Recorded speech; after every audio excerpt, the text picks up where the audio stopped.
there is belief, and then there is skepticism. And between those two lies a vast territory of questions and the unknown. But what if reality is far more complex than we've been willing to perceive? And what if the stories that we dismiss as myth and legend hold the keys to understanding consciousness?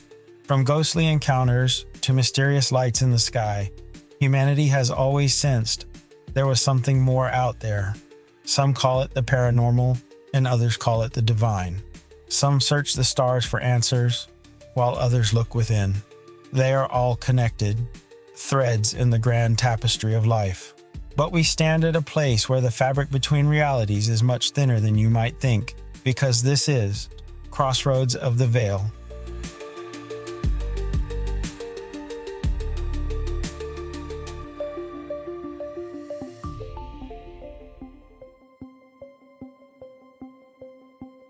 Imagine, if you will, a factory that produces a deadly sludge as waste. It is so toxic that it's illegal to dump it in the ocean, and disposing of it safely would cost the factory billions. To solve this, the factory's lawyers hire a master salesman. Together they convince the townspeople that if they put a tiny bit of this sludge in their children's juice, it will make them stronger. The townspeople, trusting the experts and seeing the sparkle in the juice, never realized that the primary goal wasn't their health. It was the factory's legal and financial survival. That nagging suspicion you felt in the back of your mind. That static interference jamming the signal of your own intuition. We are here to pull at that thread. A single loose thread that hangs from the fabric of accepted history. And I have to warn you, if we pull at this thread, the whole tapestry is going to unravel. We are going to talk about a chemical. You know it. You probably tasted it this morning. It's in your bathroom cabinet right now, sitting there in a tube, promising you a bright white smile. Fluoride. For decades, you have been told a very specific story about this chemical. It is a story of benevolence, a story of dentists and kindly public health officials. It is the story of a mythical cure-all.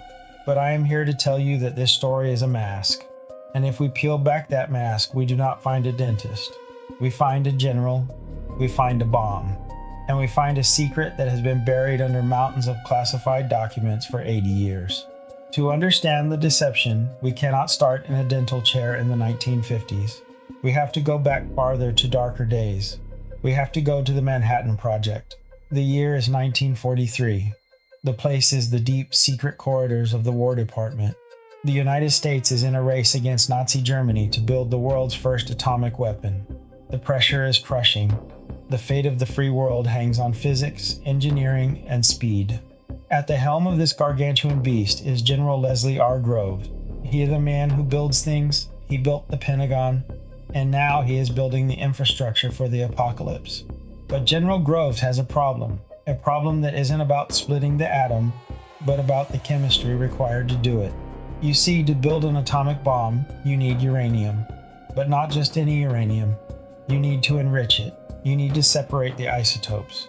And to do that, you need a very specific, highly volatile, incredibly corrosive gas called uranium hexafluoride. The atomic bomb program was the largest industrial consumer of fluoride in human history. Millions of tons of this chemical were required to feed the gaseous diffusion plants at Oak Ridge, Tennessee. They needed it to refine the fuel for the weapon that would incinerate Hiroshima. But this gas was a monster. It was wild. It escaped. It ate through pipes. It leaked into the air. And most terrifyingly for General Groves, it was poisoning the workers. Inside these secret factories, men and women were getting sick. Their teeth were crumbling. Their gums were bleeding. They were plagued by breathless exhaustion and strange psychological unraveling. The War Department knew they had a catastrophe on their hands. But it wasn't just a medical catastrophe, it was a legal one. If the workers realized they were being poisoned, if the farmers downwind of these plants realized their crops were dying because of the fallout, the lawsuits would fly. The secrecy of the Manhattan Project would be blown. The bomb program could be halted by a judge's gavel. General Groves needed a fix. He didn't need a doctor to heal the workers. He needed a scientist to manage the liability. Enter Dr. Harold Hodge. You may not know his name, but Dr. Harold Hodge is one of the grand architects of the world we live in today. He was a toxicologist from the University of Rochester, a man of impeccable manners, slicked back hair, and a white lab coat that was always pressed. He was the kind of man you trusted, the kind of man who looked like a grandfather. General Groves appointed Dr. Hodge as the chief toxicologist for the Manhattan Project. His job was to study the toxicity of the chemicals used in making the bomb, but his mission was to protect the government's interest in case of litigation. Hodge was given a secret clearance and a budget that would make your head spin. He was placed in charge of Program FART, F as in fluoride, and what he found in his studies was terrifying. We have access now to the files that were stamped secret for decades, and one document in particular stands out like a flare in the night. It is a memo dated April 29, 1944. It was written by Dr. Hodge and sent to Colonel Stafford Warren, the head of the medical section of the Manhattan Project. In this memo, Hodge is discussing the effects of fluoride exposure on the central nervous system of the workers. Listen to what he wrote. He said that clinical evidence suggests that uranium hexafluoride may have a rather marked central nervous system effect. He noted that it seemed most likely that the F component, that's the fluoride, rather than the uranium, was the causative factor. Hodge went further. He warned that this mental effect was vital to understand, not just for health, but because the government needed to know in advance if a confused workman might injure others by improperly performing his duties. Let that sink in. In 1944, the top toxicologist for the United States government knew that fluoride was a neurotoxin. He knew it caused mental confusion, drowsiness, and a profound physical and mental weariness, exhaustion, and an overall lack of energy. He knew it affected people. But Dr. Hodge didn't tell the workers. He didn't tell the public. He didn't warn the families living downwind of the smokestacks. Instead, he classified the data. The evidence of fluoride's neurotoxicity became a state secret, buried alongside the blueprints for the atomic bomb. But why? Because fluoride was essential. It was the lifeblood of the modern industrial military complex. They couldn't ban it. They couldn't even admit it was dangerous. If they admitted that fluoride was a brain poison, the legal liability would destroy the chemical companies, the aluminum companies, and the nuclear program itself. So they did something else. Something brilliant and chilling. They decided to change the public perception of the poison. They couldn't clean up the pollution. It was too expensive. They couldn't stop using the chemical. It was necessary. So they had to linguistically detoxify it. They had to take the very substance that was crippling workers and burning crops, and they had to turn it into a miracle. This is where the story shifts from a war thriller to a psychological horror. Dr. Hodge, the man who knew fluoride damages the brain, became the leading public face of the campaign to add fluoride to the nation's drinking water. Think about the audacity of that. The man who managed the liability for the bomb program, who monitored the poisoning of atomic workers, became the expert telling the American people that the fluoride was safe for their children. He helped orchestrate the Newburgh experiment, a trial where they added fluoride to the water of a small town in New York to see what would happen. They told the citizens it was for their teeth, but secretly Dr. Hodge and the Atomic Energy Commission were analyzing blood and tissue samples from the people of Newburgh. They were looking for the very toxic effects they were hiding in the bomb plants. Newburgh wasn't just a dental study. It was a pilot study for the toxicology of the atomic age. And while Hodge was working the science, the industrial machine was working the law. Corporations like Alcoa and DuPont were facing millions of dollars in lawsuits from farmers whose cows were dying of fluoride poisoning. They needed a defense. They needed to be able to say in court, "How can fluoride be poison? The United States government adds it to the water to help children." It was the perfect alibi. If fluoride is a nutrient, it can't be a pollutant. If it's good for teeth, it can't be bad for the brain. By diluting the waste into the water supply, they didn't just get rid of the physical evidence, they laundered the reputation of the chemical itself. But there is always a ghost in this machine, a ghost that Harold Hodge tried to bury in 1944. That memo, the one about mental confusion, didn't disappear. It sat in the archives for 50 years until a journalist named Christopher Bryson found it, and when he showed it to a modern neurotoxicologist, Dr. Phyllis Mullenix, she went white. Proving fluoride damaged the brain had already been known and suppressed before she was even born. We are living in the echo of that 1944 decision. We are drinking the fallout of the atomic age. But the deception goes deeper than just industrial liability. It goes deeper than money. When Hodge wrote about mental confusion and drowsiness, he touched on something that ancient mystics have known for millennia. He touched on the biology of the soul. You see, fluoride doesn't just accumulate in your bones. It accumulates in a tiny pinecone-shaped organ in the center of your brain, the pineal gland, the third eye. What happens when you take a neurotoxin and you feed it to a population for 50 years? What happens when you calcify the very organ responsible for your spiritual connection and your biological rhythm? Did General Groves and Dr. Hodge stumble upon a way to not just protect the bomb, but to pacify the population? The files suggest that the confusion of the workmen was a liability for the bomb project, but perhaps for the social engineers of the Cold War, the confusion of the public was an asset. We have only just crossed the threshold. The door is open. And what lies behind it is not just a story of pollution. It is a story of the systematic suppression of human potential.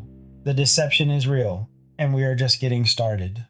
The road to hell, they say, is paved with good intentions, but sometimes it is paved with zinc, steel, and the choking dust of progress.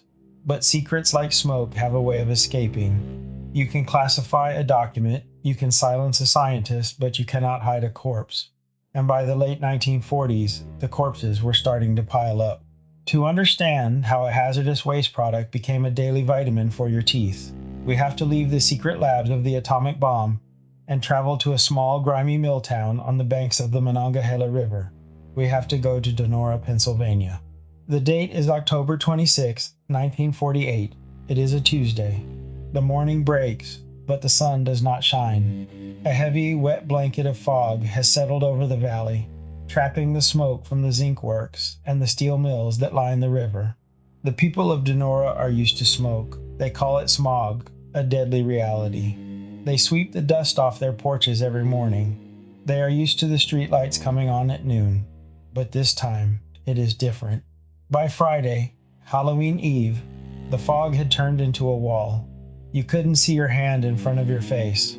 Drivers abandoned their cars in the middle of the street. And then, the coughing started. It isn't a normal cough. It is a hacking, desperate gasp for air. Inside the movie theater, the audience starts to choke. The football game is played in a ghostly haze, the players invisible from the stands, and then the first body falls. A retired steelworker dies at 1:30 in the morning, then another and another. By the time the temperature inversion lifts 5 days later, 20 people are dead. 6,000 others, half the town's population, are sick, retching, and their lungs burned by the chemical soup they have been breathing. The official story, the one you will find in the history books, is that it was a freak weather event, a temperature inversion that trapped ordinary coal smoke and sulfur dioxide. It was an act of God. But there was a man walking the streets of Donora who knew better. His name was Philip Sattler. He was a chemical consultant, a private investigator of the molecular world. And while the government doctors were looking at the weather, Sattler was looking at the windows. He noticed something strange. The glass panes on the houses near the zinc plant were etched. They were cloudy, eaten away by acid. He looked at the vegetation. The plants were scorched, not by fire but by chemistry. He looked at the teeth of the local children. They were mottled, stained with white and brown spots. Sattler knew immediately what he was looking at. It wasn't coal smoke, it wasn't sulfur.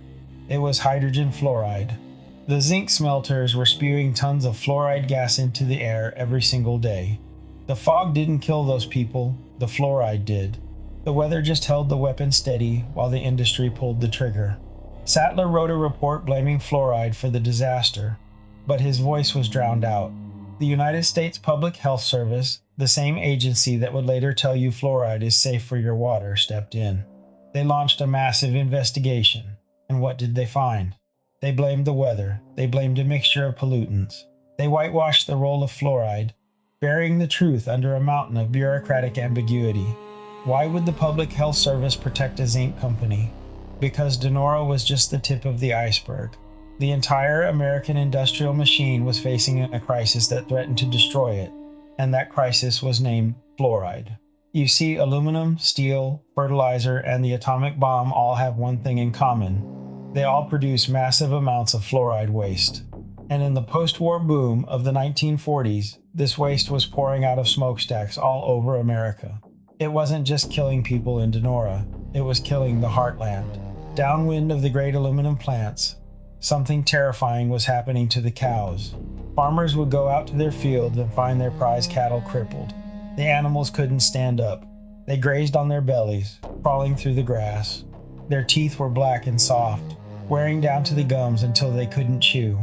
Their bones were growing wild spurs, fusing their joints into agonizing, rigid statues. These weren't sick cows. They were poisoned cows. The farmers sued, and they weren't suing for pennies. They were suing for millions. In New Jersey, the peach crop cases were terrorizing the legal departments of giants like DuPont and Alcoa. The fluoride gas was burning the peach orchards, turning a bountiful harvest into withered rot. The liability was staggering. If the courts ruled that fluoride was a toxic poison, it would open the floodgates. Every person with a cough, every farmer with a dead cow, every homeowner with etched windows could sue. The cost would be in the billions. It would bankrupt the aluminum industry. It would halt the production of steel. It would stop the Cold War dead in its tracks because you cannot build an atomic bomb without fluoride. The captains of industry and the generals of the War Department were in a room, and the walls were closing in. They had a monster on a leash, and the monster was getting too big to hold. They couldn't stop producing the waste. The economy depended on it. They couldn't bury it. It would leach into the groundwater and poison the wells. They couldn't release it into the air. The lawsuits were already piling up. They needed a solution, a way to make the poison disappear. And then someone had an idea, a stroke of dark genius, the kind of idea that is so audacious, so terrifyingly simple that it sounds like fiction. If you can't dispose of the waste, why not sell it? If you can't hide the poison, why not change its identity? This is where the story shifts from industrial negligence to a grand conspiracy. This is where we meet the alibi. The plan relied on a concept called dilution. If you take a gallon of concentrated toxic waste and you dump it into a river, you are a criminal. But if you take that same gallon and you drip it, drop by drop, into 1 million gallons of water, you are a chemist. The poison is still there, but it is diluted. But they needed more than just dilution. They needed a reason. They couldn't just dump it into the water supply and say, "Sorry, we needed a place to put this." They needed the public to ask for it. They needed to turn the liability into an asset. They looked at the data on dental health. There was a theory, a contested, shaky theory, that small amounts of fluoride might harden tooth enamel. It was the perfect cover. If they could convince the American public that fluoride was a nutrient, a builder of strong teeth, a savior of children, then the lawsuits would vanish. How could a lawyer stand up in court and say fluoride killed a cow when the government says it saves a child? It was the ultimate alibi. But to pull this off, they needed power. They needed someone who could bridge the gap between the corporate boardrooms of Alcoa and the public health offices of Washington, D.C. Enter Oscar Ewing. Remember that name because he is the linchpin. In 1947, Oscar Ewing was appointed as the administrator of the Federal Security Agency. This was a massive government position that placed him in charge of the United States Public Health Service. He was the man who decided what was safe and what was dangerous for the American people. But before he was a government savior, who was he? Oscar Ewing was a Wall Street lawyer, and his biggest, most important, most lucrative client was the Aluminum Company of America, Alcoa, the very company that was drowning in fluoride lawsuits, the very company that produced the toxic waste that was crippling cattle and burning orchards. Their lawyer was now the head of the Public Health Service. It creates a picture, doesn't it? A picture of a fox, not just guarding the henhouse, but designing the security system. Under Ewing's leadership, the United States Public Health Service made a sudden, radical pivot. For years, the Public Health Service had been wary of fluoride. They knew about the toxicity. They knew about the mottled teeth. But suddenly, under the former Alcoa lawyer, the message changed. The caution evaporated. In 1950, before the trials in Newburgh and Grand Rapids were even half finished, before any long-term safety data had been collected, Oscar Ewing and the Public Health Service officially endorsed the fluoridation of public water supplies. It was a green light, a stamp of approval from the highest authority in the land. And just like that, the industrial alibi became public policy. The aluminum companies, the fertilizer plants, the steel mills, they stopped being polluters. They became suppliers. The toxic waste that was once a liability became a product. They could scrape the scrubbers from their smokestack, collect the toxic sludge, arsenic, lead, and all, and sell it to your city council. They didn't have to pay to bury it. You paid them to drink it. It is a sleight of hand so masterful that it leaves you breathless. They took the smoke of Donora, the poison of the peach orchards, the crippled bones of the cattle, and they bottled it. They slapped a label on it that said for healthy teeth, and they sold it to a trusting nation.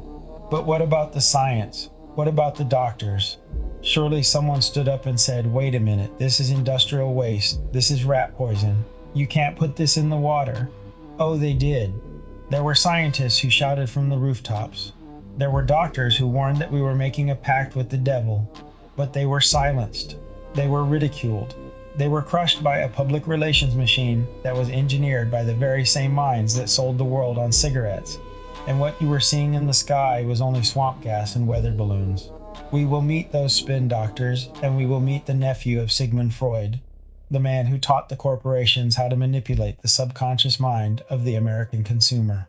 But as we leave the smog-choked streets of Donora, I want you to remember the image of those cattle, crawling on their bellies, their bones fused. Their bodies are broken by the very substance that flows from your tap. The smoke has cleared in Donora, but the fog is thicker than ever, and we are about to walk right into the center of it. The greatest trick the devil ever pulled wasn't convincing the world he didn't exist. It was convincing the world that he was a doctor, and that he had a prescription just for you. You can have the perfect plan to dispose of toxic waste by feeding it to the public, but you still have a massive, insurmountable problem: human instinct. If you walk up to a mother and hand her a glass of water laced with sodium fluoride, a substance known for decades as a premier rat poison and insecticide, she isn't going to let her child drink it. She is going to slap it out of your hand. Instinct protects us. It is the ancient alarm system that screams when we are about to consume something dangerous. So the industrialists and the government officials faced a new challenge. They didn't need chemists anymore. They didn't need toxicologists. They needed wizards. They needed men who could reach into the human mind and rewire that alarm system. They needed to bypass the instinct for survival and replace it with the urge to comply. They needed to engineer consent. To understand how this was done, we have to introduce you to the puppet master, the man who wrote the script that we are all still acting out today. His name was Edward Bernays. You might not know his face, but you know his work. Edward Bernays is the father of public relations. Before him, companies just advertised. They told you what they sold. Bernays changed that. He didn't sell products. He sold emotion. He sold identity. Bernays was the nephew of Sigmund Freud, the father of psychoanalysis. And while Freud used his insights to uncover the hidden demons of the individual, Bernays used them to unleash the demons of the crowd. He believed that the masses were irrational, driven by herd instincts, and that they needed to be guided by an invisible government of elites. In his 1928 book, Propaganda, Bernays wrote words that should chill you to the bone. The conscious and intelligent manipulation of the organized habits and opinions of the masses is an important element in democratic society. Those who manipulate this unseen mechanism of society constitute an invisible government which is the true ruling power of our country. This was the man the fluoride pushers called the National Institute of Dental Research, the aluminum companies, the health agencies. They all had a fluoride problem. The public knew fluoride was a poison.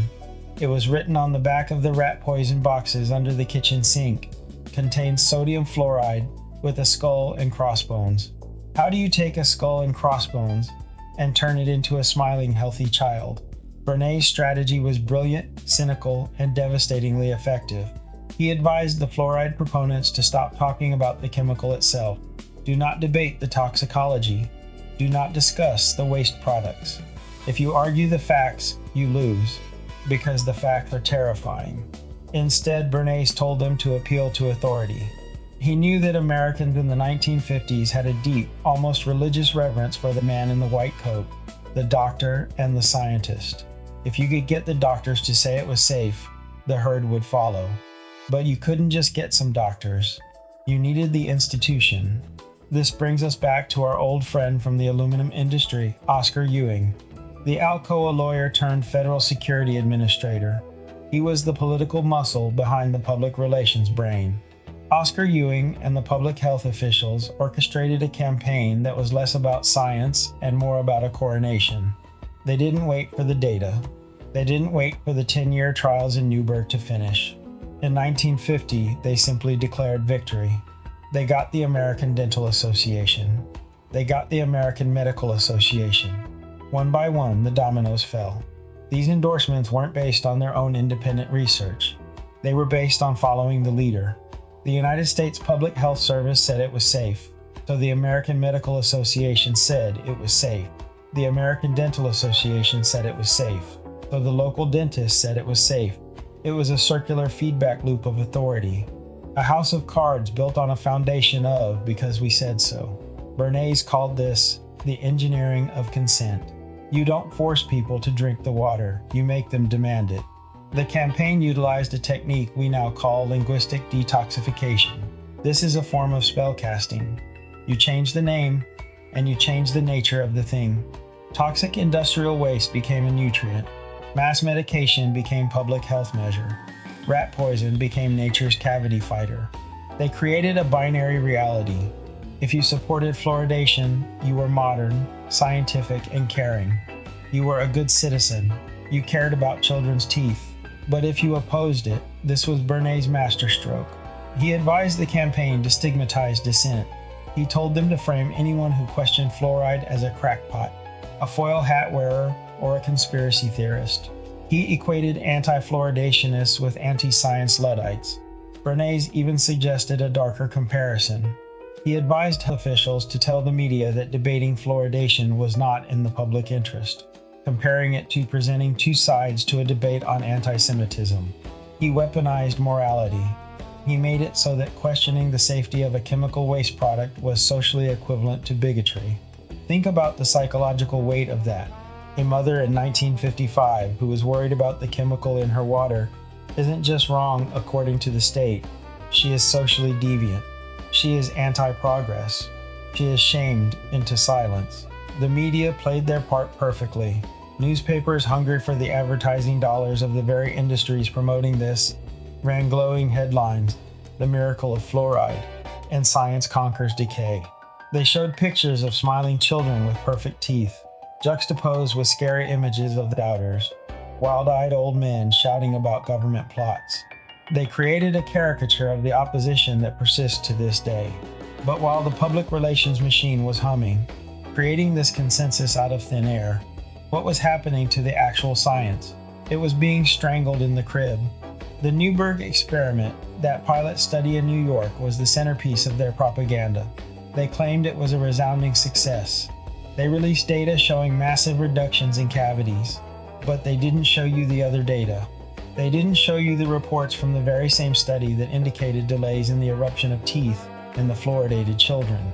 They didn't show you the data suggesting that the girls in Newburgh were reaching puberty months earlier than the girls in the non-fluoridated control city of Kingston. Early puberty, it seems like a small detail, a biological quirk, but in the world of endocrinology, it is a flashing red light. It suggests that the chemical is not just working on the teeth, it is working on the hormonal system. It is working on the pineal gland. But the public relations wizards didn't care about the pineal gland. They cared about the narrative. Oscar Ewing and his team managed to achieve the impossible.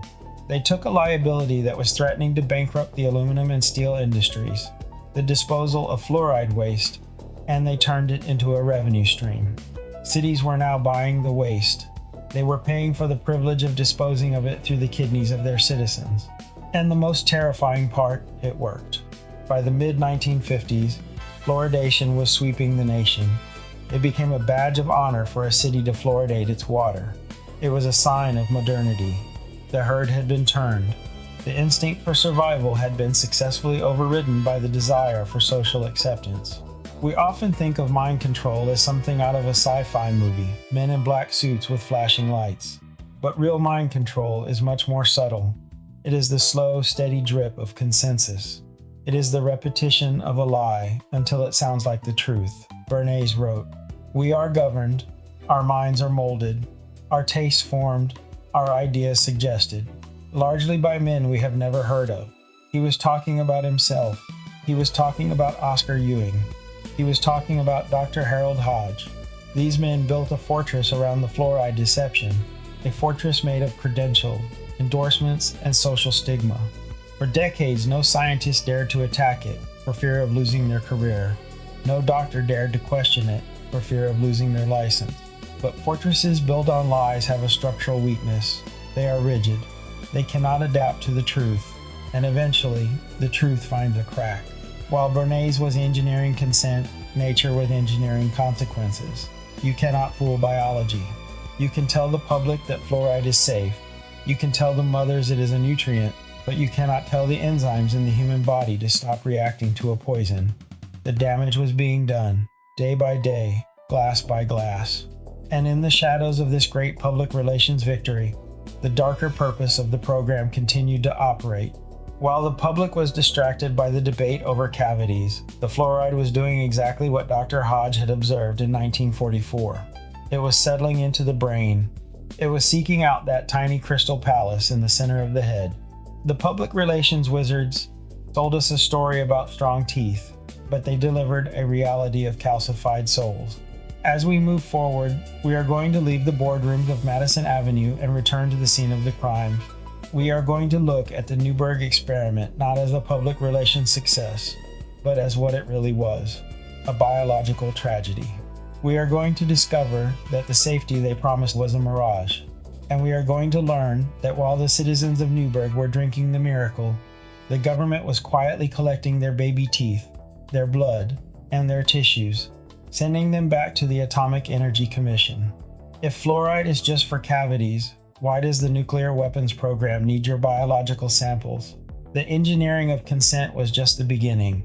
History is often written in ink, but the truth is usually written in blood. Or in this case, in the discarded baby teeth of a generation used as laboratory rats. We have to talk about the science. If you ask any public health official today, they will tell you that water fluoridation is the most thoroughly studied public health measure in history. They will point to the Newberg-Kingston caries fluorine study of 1945 as the gold standard, the bedrock, the proof. But we are not here to read the press release. We are here to read the classified footnotes. Let's travel back to May 2nd, 1945. The war in Europe is ending, optimism is returning, and in the Hudson River Valley, a bustling town called Newburgh, New York, is about to become the most famous city in the world of dentistry. On that spring morning, technicians opened a valve at the city's water treatment plant. Sodium fluoride, the waste product of the aluminum and fertilizer industries, began to flow into the pipes, into the schools, into the bakeries, and into the homes. 60 miles away, the city of Kingston was chosen as the control. They would keep their water clean. The plan was simple. Compare the teeth of the children in Newburgh to the children in Kingston over 10 years. It sounded like a noble scientific endeavor, a test to see if this magic mineral could stop the plague of cavities. But there was a shadow hanging over Newburgh, a shadow cast by a man who wasn't a dentist, who didn't care about cavities, and whose true allegiance lay with the most dangerous weapon ever built, Dr. Harold Hodge. We met him, the Manhattan Project toxicologist, the man who classified the evidence of mental confusion in workers. What I didn't tell you then is that Dr. Hodge wasn't just watching the Newberg experiment from afar. He was running it. Hodge chaired the key committee that designed the Newberg study. The protocol wasn't written by a pediatrician. It was written by the man responsible for protecting the United States government from lawsuits involving fluoride poisoning. Think about that. The fox wasn't just guarding the henhouse, he built it. Why would the chief toxicologist of the atomic bomb program care about the teeth of children in upstate New York? The answer lies in the secret files of Program F. While the newspapers in Newburgh were cheering about better smiles, the scientists at the University of Rochester, Hodge's home base, were quietly receiving shipments. But they weren't just receiving dental records. They were receiving blood. They were receiving placental tissues. They were receiving bone samples. The Newberg experiment was not a dental study. It was a toxicology study. It was a massive, open-air human calibration test. You see, the military had a problem. They knew fluoride was toxic. They saw it crippling the workers in the bomb plants, but they didn't know the exact dose that would cause visible damage in a human being over a long period. They needed a baseline. They needed to know how much fluoride a human could absorb before their bones started to break or their blood chemistry went haywire. If they could prove that the citizens of Newburgh were drinking fluoride and suffering no ill effects, they could set a safety standard. They could say to the unions and the lawyers representing the poisoned workers, "Look, the government feeds this stuff to children. It's safe. Your sickness must be in your head." Newburgh was the shield. The children drinking that water were unknowingly protecting the aluminum and nuclear industries from billions of dollars in liability. And what about the science itself? Was it the rigorous, objective study we've been told it was? Hardly. The Newburgh experiment is a masterclass in how to rig a trial. First, let's look at the timeline. The study was scheduled to last 10 years. In science, you wait for the result before you draw a conclusion. But the pressure to fluoridate the rest of the country was too great. The public relations wizards we met, Oscar Ewing and his team, didn't want to wait. In 1950, just 5 years into the 10-year trial, they declared victory. They rolled out the endorsements. They said the debate was over. Imagine a pharmaceutical company releasing a drug halfway through the safety trial because the preliminary sales looked good. That is exactly what happened. They approved the drug while the guinea pigs were still in the cage. But it gets worse. What about the adverse effects? Did the scientists find anything wrong with the children in Newburgh? If you read the official summary, the answer is no. No systemic effects. Safe and effective. But if you dig into the raw data, the data that Christopher Bryson and other investigators unearthed decades later, you find a different story. You find reports of cortical bone defects. The pediatricians examining the children in Newburgh used x-rays to look at their knees and spine. They were looking for signs of skeletal fluorosis, the crippling bone disease that affected the factory workers. And they found something. They found a statistical increase in cortical bone defects and hemoglobin irregularities in the Newburgh children compared to the Kingston children. Dr. David Ast, the state health official overseeing the project, was alerted to these findings. He was told that the x-rays showed potentially worrying changes in the bone structure of the boys in the fluoridated city. What did he do? Did he pause the study? Did he warn the parents? No. He dismissed it. The findings were buried in statistical noise, explained away as insignificant, or simply left out of the headline summaries. The goal of Newburgh was never to find the truth. The goal was to manufacture a clean bill of health. There is another chilling detail from the Newburgh files. The University of Rochester, funded by the Atomic Energy Commission, was particularly interested in how fluoride moved through the body. They wanted to know where it went. They knew it went to the bones. They knew it went to the teeth. But they also saw hints of something else, something they didn't want to talk about. They saw hints that fluoride was affecting the rate of maturation. In the Kingston-Newburgh data, there is a ghost, a statistical anomaly that suggests the girls in Newburgh began menstruating, reached puberty, earlier than the girls in Kingston. At the time, they glossed over it, but today we know that early puberty is a sign of endocrine disruption. It is a sign that a chemical is messing with the delicate hormonal clock of the body. And what controls that clock? What organ sits in the center of the brain and regulates the rhythm of growth, sleep, and maturity? The pineal gland. The scientists in 1945 didn't have the technology to look inside the pineal gland. They didn't know about its piezoelectric crystals. They didn't know it was the third eye, but they knew something was happening. They knew the chemical was biologically active in ways that had nothing to do with teeth, and they chose to ignore it. The Newburgh experiment was the foundation upon which the entire house of cards was built. Because Newburgh was declared safe, the Public Health Service felt justified in rolling it out Detroit, to Chicago, to Los Angeles. Because of Newburgh, the skepticism of the medical community was broken. If it worked in Newburgh, it must be true. But Newburgh was a lie. It was a study designed by the very industries it was meant to regulate. It was a study where the negative data was suppressed, and the positive data was amplified. And the victims, they are your grandparents, they are your parents, they are you. We are all the children of Newburgh now. But the deception didn't stop at the bone. The most insidious part of this story isn't what fluoride does to your skeleton, it's what it does to your soul. Dr. Hodge and his atomic colleagues were worried about mental confusion. They were worried about the brain, but they missed the most important target of all. They missed the Crystal Palace. As we leave the corrupted data of the 1940s, we are going to pivot. We are going to leave the dry world of toxicology reports and enter the strange electric world of biology and spirit. We are going to ask the question that Dr. Hodge never dared to ask. Why does the human body have a tiny organ that attracts fluoride like a magnet? And what happens to your consciousness when that magnet gets covered in stone? The fox has had his day. Now we enter the dragon's cave. We have been wading through the muck of history. We've been in the factories of the Manhattan Project, the smog of Donora, and the compromised clinics of Newburgh.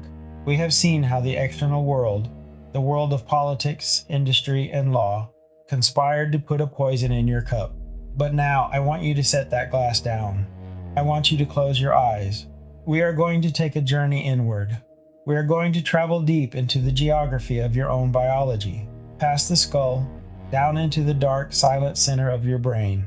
We are going to visit a tiny room, a room that the ancient philosophers called the seat of the soul. Anatomists call it the pineal gland. It is tiny, no bigger than a grain of rice. It is shaped like a pine cone, which is where it gets its name. It sits alone, right in the geometric center of your head, tucked between the two hemispheres of the brain. For thousands of years, long before we had MRI machines or microscopes, humanity was obsessed with this little organ. The Egyptians carved it into the forehead of their pharaohs, the Uraeus snake. The Vatican built a massive bronze statue of a pine cone in the courtyard of the Belvedere. The French philosopher René Descartes famously declared that this tiny gland was the point where the physical body met the immaterial spirit. He believed it was the valve that controlled the flow of memories and the window through which the soul perceived the world. For a long time, modern science laughed at Descartes. They called the pineal gland a vestigial organ, a useless leftover from our evolutionary past like the appendix. They thought it did nothing. They were wrong, dead wrong. Scientists discovered that this useless gland is actually a powerful biological factory. It produces a hormone called melatonin. Now you might think of melatonin as just a sleep aid you buy at the pharmacy, but in your body it is the conductor of the orchestra. It tells you when to sleep, when to wake, when to age, and crucially when to grow up. It regulates the onset of puberty. Remember the girls in Newburgh, the ones who started their cycles months earlier than the girls in the clean water city. Keep that in mind. But the pineal gland is strange. It doesn't behave like the rest of the brain. In fact, biologically speaking, it is an outlaw. Your brain is protected by a security system called the blood-brain barrier. It is a membrane that filters your blood, keeping toxins, bacteria, and heavy metals out of your delicate neural tissue. It is the reason why you don't die every time you eat a piece of bad sushi. But the pineal gland, it sits outside the blood-brain barrier. It is naked and it is exposed. And not only is it exposed, it is hungry. The pineal gland has one of the highest blood flow rates of any organ in the human body. Per gram of tissue, it receives almost as much blood as the kidneys. This tiny, rice-sized organ is being power washed with blood, 24 hours a day, 7 days a week. It is sampling everything in your bloodstream, every nutrient, every hormone, and every poison. Because it is outside the barrier and because it drinks so deeply from the blood, the pineal gland acts like a biological trap. It captures things that float by. And this is where the story gets strange. In the late 1990s, scientists began to look closer at the interior of the gland. They found that it wasn't just a soft blob of tissue. Inside the pineal gland, there are crystals. They are called calcite microcrystals, tiny hexagonal structures made of calcium, carbon, and oxygen. If you look at these crystals under a microscope, they look strikingly similar to the crystals you would find in the inner ear, the ones that help you keep your balance. But what are they doing in the center of the brain? Biophysicists have discovered that these crystals possess a property called piezoelectricity. Piezoelectricity is the ability of a material to generate an electric charge when you squeeze it. It's how a quartz watch works. You put pressure on the crystal and it ticks, but it also works in reverse. If you send an electrical signal into the crystal, it vibrates. This means the pineal gland is not just a gland, It is a transducer. It is a biological antenna capable of converting mechanical vibration into electrical signals and electrical signals into vibration. This confirms what the mystics have said for millennia. They said the third eye was a receiver, a way to tune into frequencies beyond the five senses. Science is now telling us that the hardware for such a receiver actually exists. You have a crystal radio in the center of your head, but crystals have a weakness. They grow, and they can be corrupted. As we age, the pineal gland naturally accumulates calcium. Doctors call it brain sand. If you look at an X-ray of an elderly person, you can often see a bright white dot in the center of their skull. That is the calcified pineal gland. For years, doctors thought this was just normal aging, a benign hardening of the arteries, but for the brain. But then someone asked a dangerous question. Is it really normal, or is it being accelerated? And this brings us back to the chemical. We know that fluoride has a fatal attraction to calcium. That's why it goes to your teeth. That's why it goes to your bones. Fluoride seeks out calcium like a heat-seeking missile seeks an engine. So if you have a tiny gland in the center of your brain that is outside the protective barrier, bathed in massive amounts of blood, and filled with calcium crystals, what do you think happens when you introduce fluoride into the system? You create the perfect trap. The pineal gland isn't just a bystander in the fluoridation experiment, it is the primary target. While the dentists were arguing about enamel, and the toxicologists were looking at the liver, the fluoride was quietly, steadily slipping past the defenses and accumulating in the crystal palace. But nobody looked. For 50 years after the Newberg experiment began, nobody bothered to check if fluoride was gathering in the brain. It was scientific negligence on a grand scale. Until one researcher decided to look. Her name was Dr. Jennifer Luke, and what she found in the dissection lab would rewrite the book on neurotoxicity. She didn't just find a little bit of fluoride, she found a mine. She found that the pineal gland was concentrating fluoride at levels that were shocking, levels higher than the bone, levels that would be considered toxic waste if you found them in the soil. For now, I want you to sit with the image of the Crystal Palace, the piezoelectric antenna, designed to regulate your growth and perhaps connect you to the divine. Now imagine that antenna being coated, layer by layer, in a hard calcified shell. Imagine the static rising. Imagine the signal fading. If the pineal gland is indeed the seat of the soul, then we have to ask ourselves a terrifying question. What happens to a human being when you concrete over the seat of their soul? Do they become disconnected? Do they become numb? Do they become easier to control?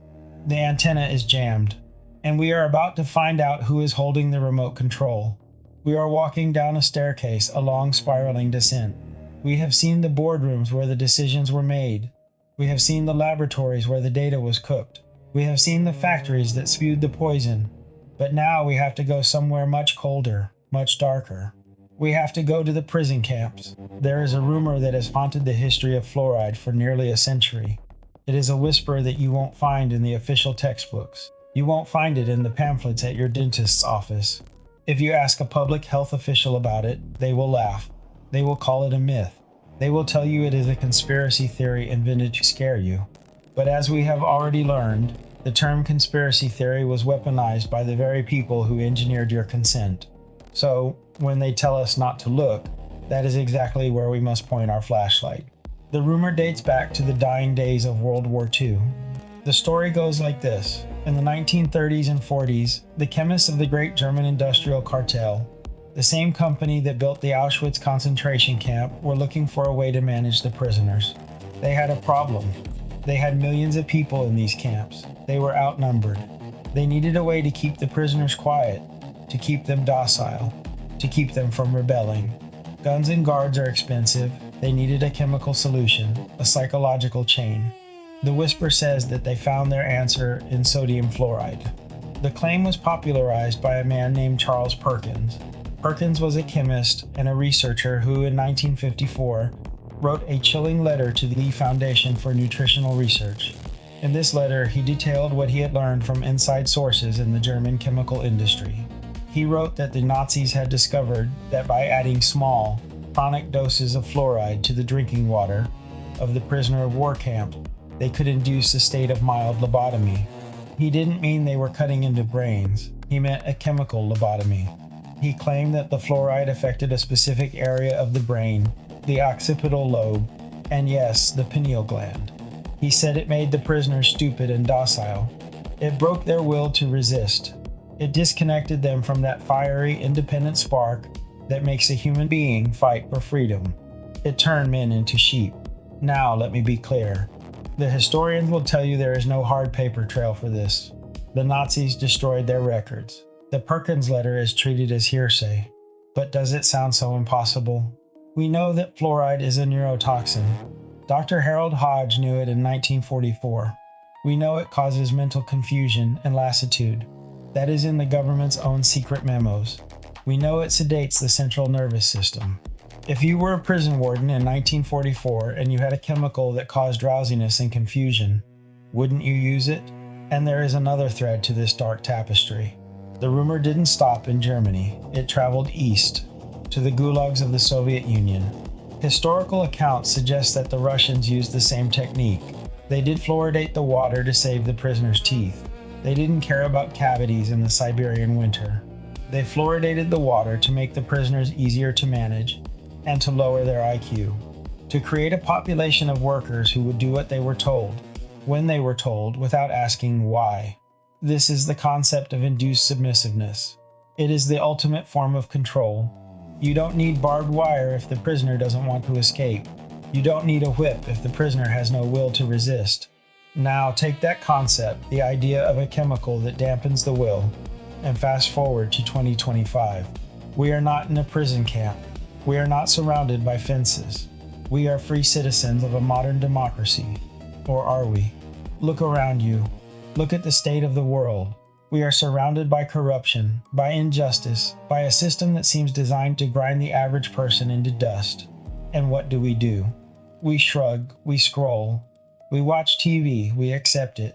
Is it possible that the lassitude Dr. Hodge wrote about hasn't gone away?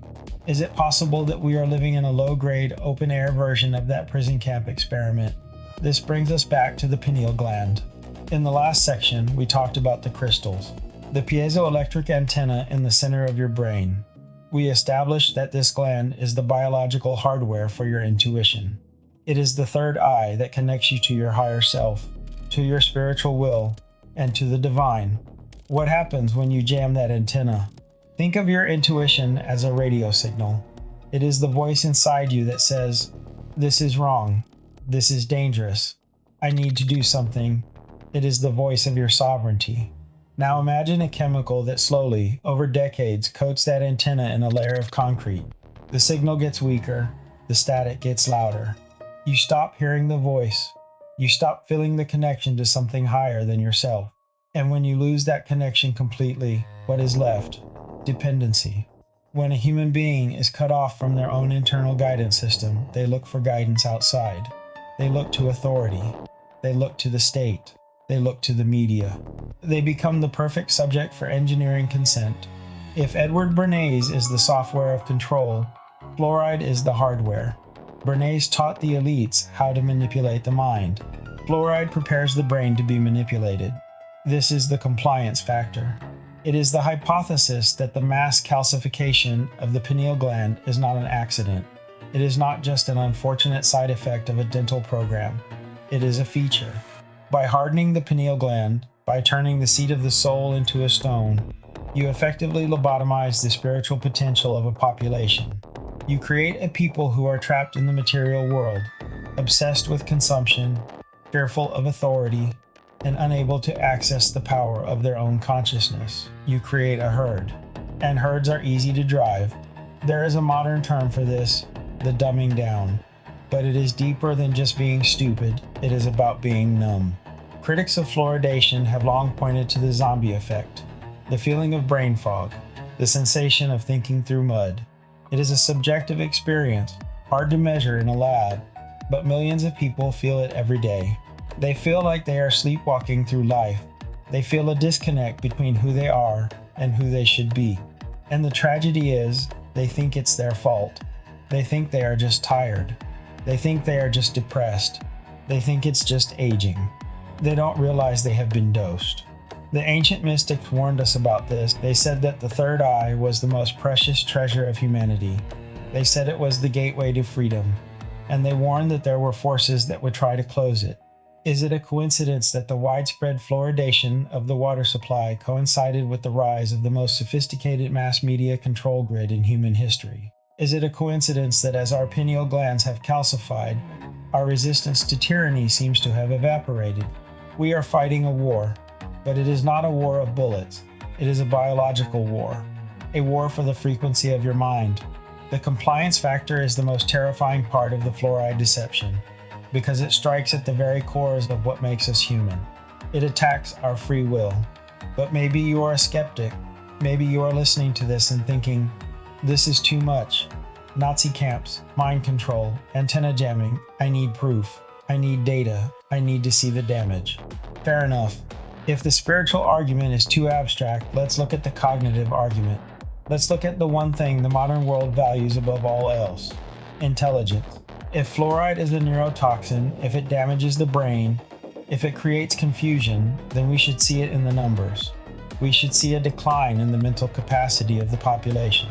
Well, brace yourself, because the numbers are in, and they are devastating. The government has tried to hide them.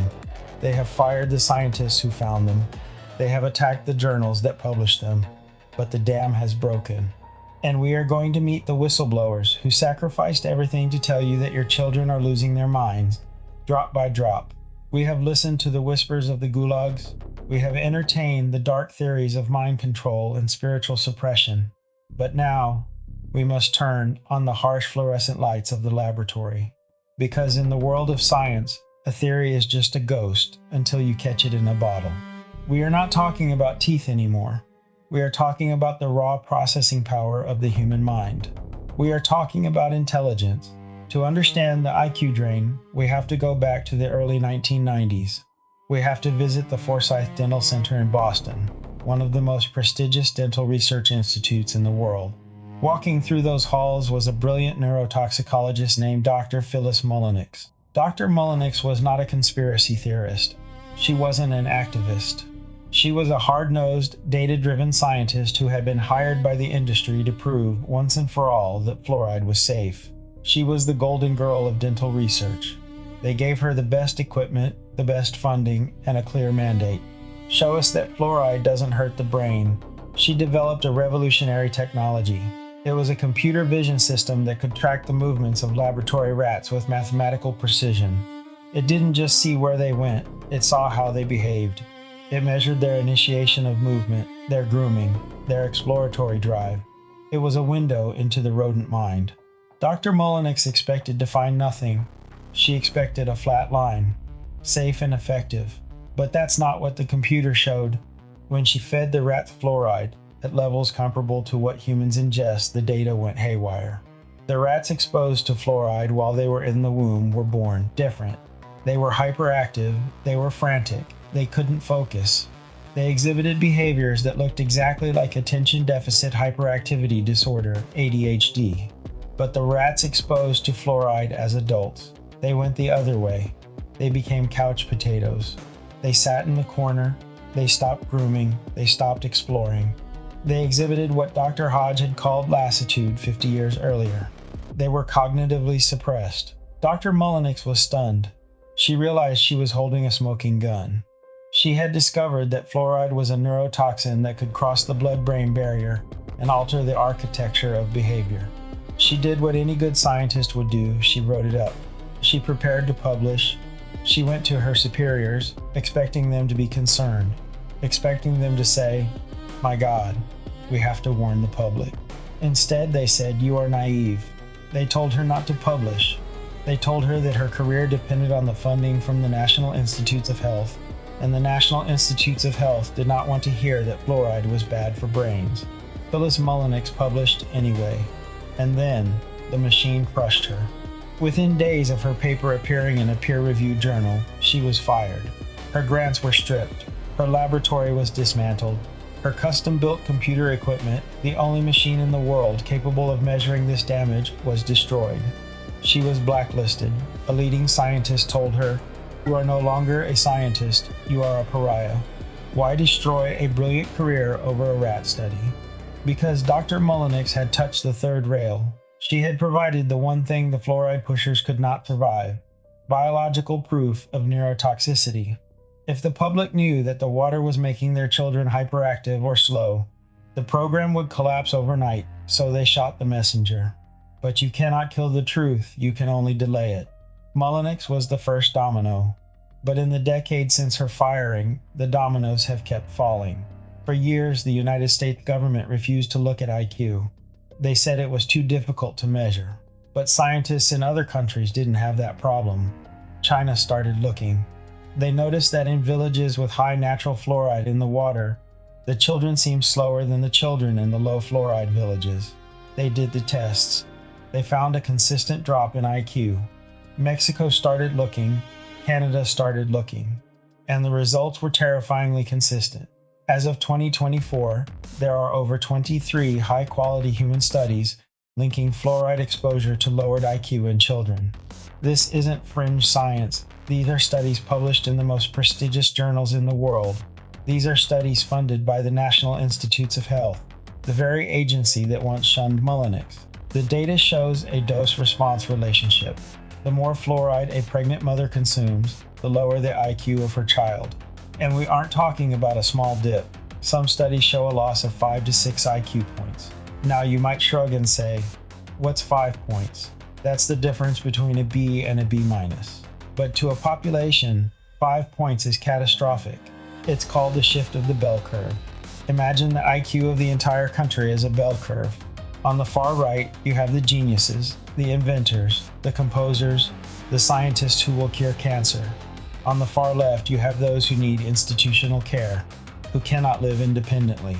If you shift that entire curve to the left by just 5 points, you slash the number of geniuses in half. You decimate the intellectual leadership of the future. And on the other side, you increase the number of people who need state support by 50%. You create a society that is less capable, less innovative, and more dependent. This is the dumbing down we talked about. This is the brain fog made measurable. The evidence became so overwhelming that even the United States government could no longer hide it. In 2024, the National Toxicology Program, NTP, the Supreme Court of Chemical Safety, released a monograph that had been blocked and delayed for years.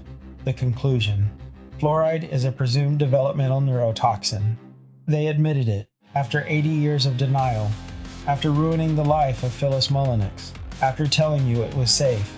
They admitted that high levels of fluoride damage the developing brain. But did you hear about this on the evening news? Did the mayor of your city hold a press conference to apologize? Did the water department turn off the tap? No.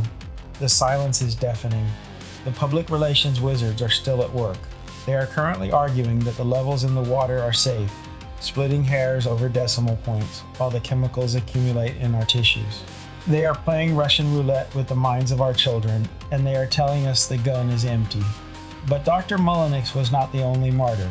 We must also remember Dr. William Marcus.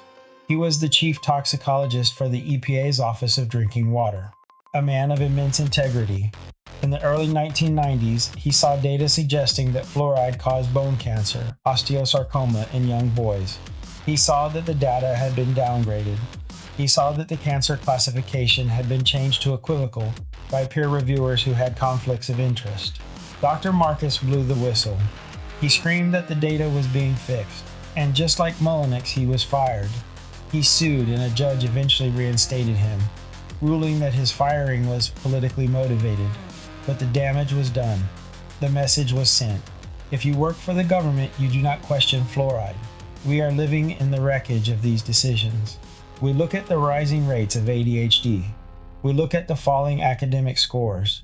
We look at the epidemic of behavioral disorders. And we are told it's because of video games, sugar, or bad parenting. But nobody points to the tap. Nobody points to the neurotoxin that Dr. Hodge identified in 1944, that Dr. Mullenix proved in 1995, and that the National Toxicology Program confirmed in 2024. The IQ drain is real, it is quantifiable, and it is happening right now. But the brain is not the only victim. The body keeps the score. While the fluoride is jamming the antenna of the pineal gland and dampening the sparks of the neurons, it is also wreaking havoc on the structural integrity of the human frame. It turns bones to chalk, it mimics hormones, it destroys the thyroid. If you think the damage stopped at your mind, you are mistaken. The poison is systemic. We have spent a lot of time in the mind. We have navigated the gray matter, the synapses, and the spiritual antenna of the pineal gland. But you are not just a brain in a jar. You are a biological machine made of blood, tissue, and bone. And if you think the fluoride deception stops at your neck, you are wrong. We have to look at the body broken.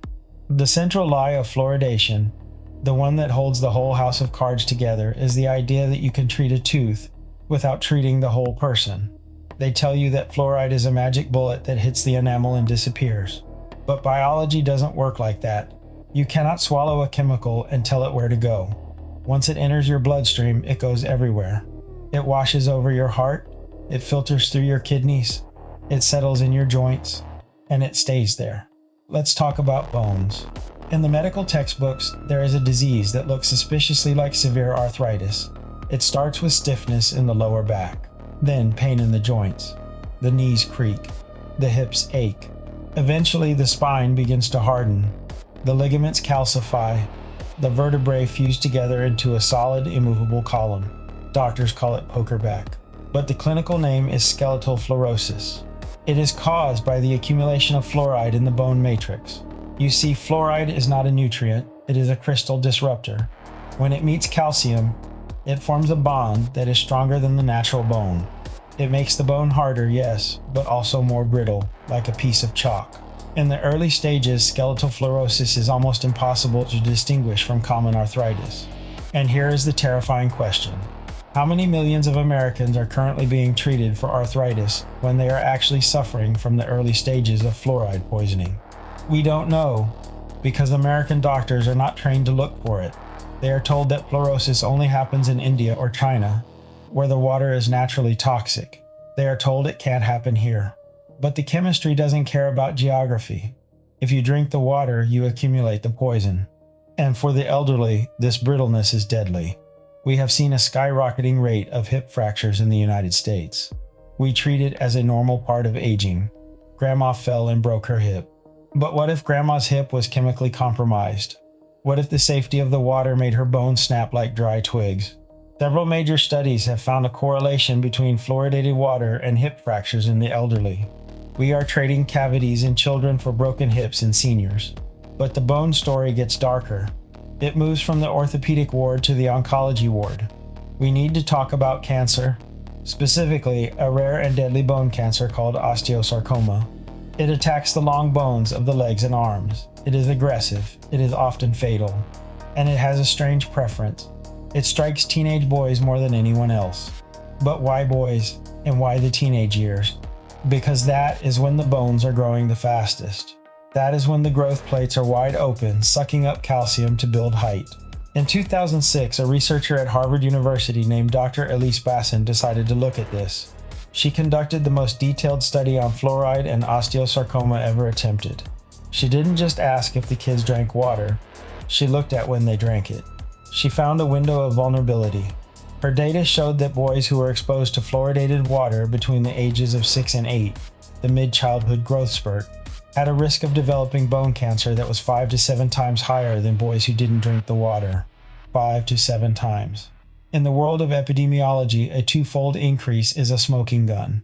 A 7-fold increase is an explosion. Dr. Bassin's study was a bombshell. It suggested that we were sacrificing the lives of young boys to protect their teeth. But what happened? Did the government panic? Did they pause the program? No. The public relations wizards went to work.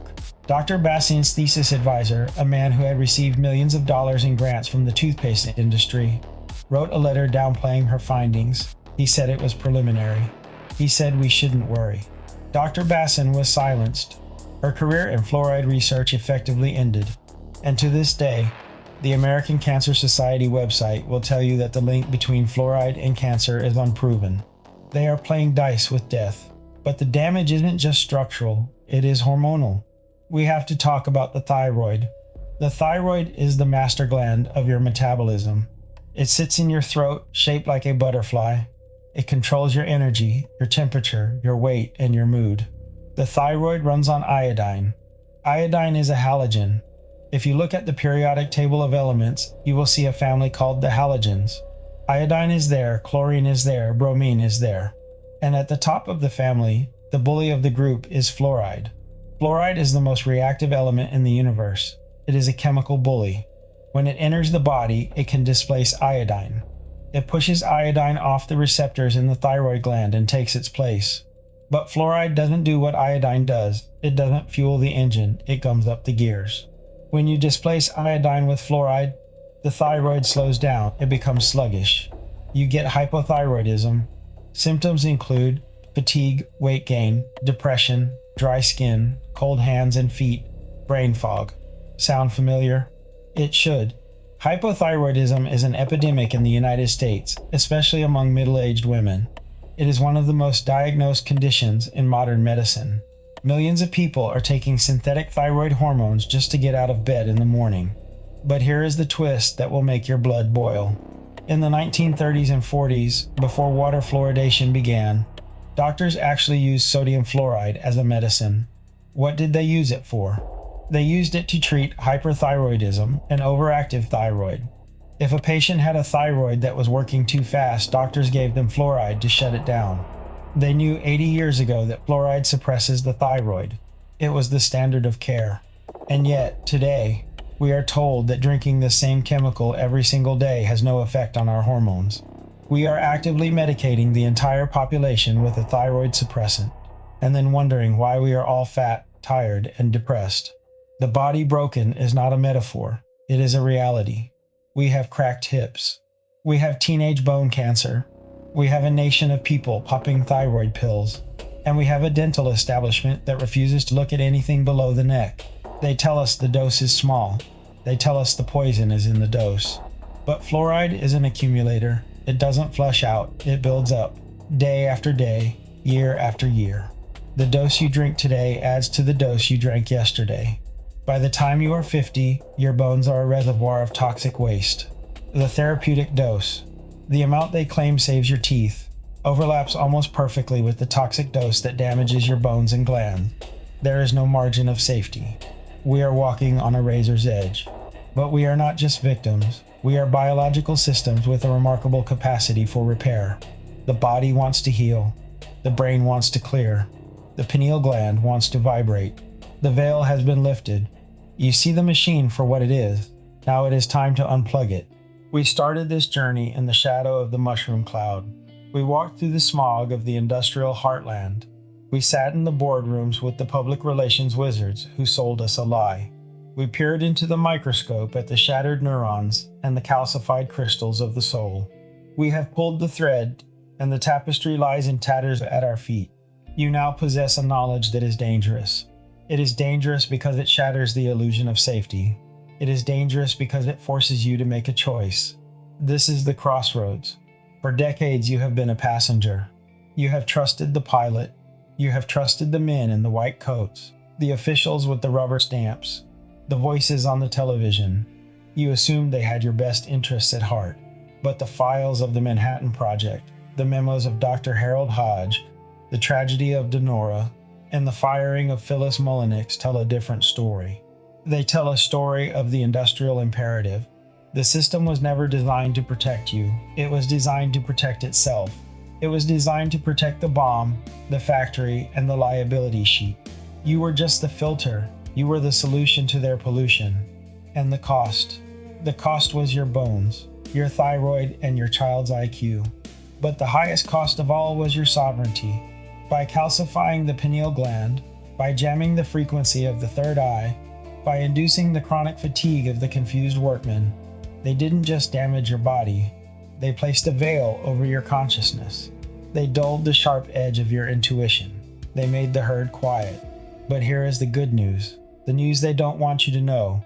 The damage is not permanent. The human body is a miracle of regeneration. It is not a static machine, it is a flowing river. If you stop poisoning the water, the river clears. We ask the question, can we undo the damage once it is done? The answer is yes. You can detoxify. You can throw off the heavy blanket of fluoride that has settled on your soul. It starts with the obvious. Stop the exposure. Get a high-quality water filter, reverse osmosis, or activated alumina. The standard pitcher in your fridge won't touch fluoride. It lets it pass right through. You need a shield. Stop drinking the tap water. Stop using fluoridated toothpaste. Read the labels. But removal is just step one. You must also repair. Remember the bully? Remember how fluoride pushed iodine out of the thyroid? You can push back. There are protocols of supplementation, done carefully and with research, that can help displace the fluoride from your tissues. You can flood the body with the good halogen to wash out the bad one. Research suggests that there is also a humble mineral that has a unique ability to bind to fluoride and pull it out of the body. It is the decalcifier.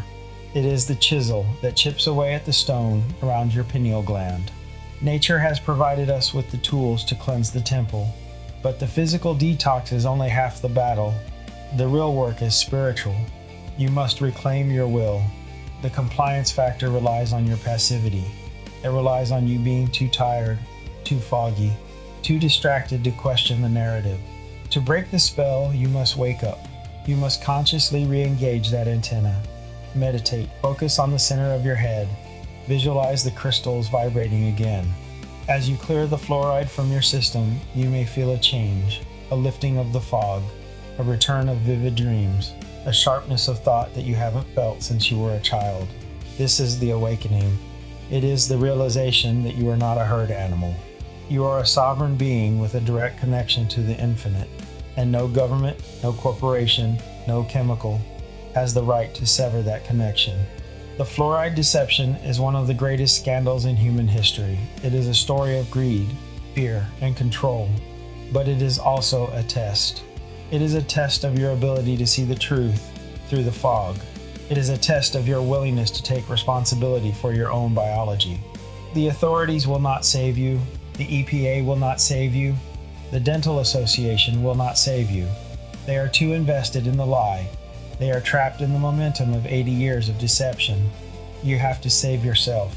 You stand at the crossroads of the veil.